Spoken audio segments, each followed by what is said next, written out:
Para sa ating second game naman, si Bay at Adam naman ang maglalaban para makapasok sa next round.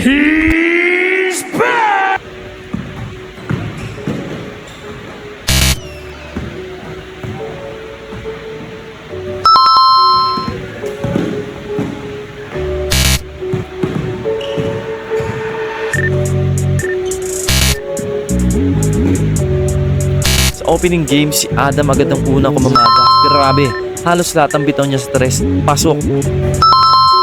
Posey made me speak.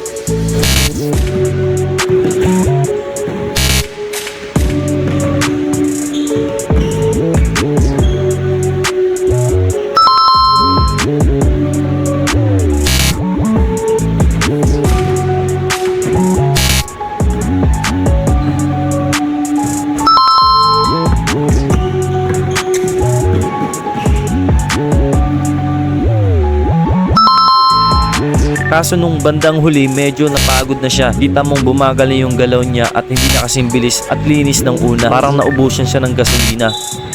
Si Bay, naku, kabaligtaran. Parang Android na ngayon palang nag-iinit.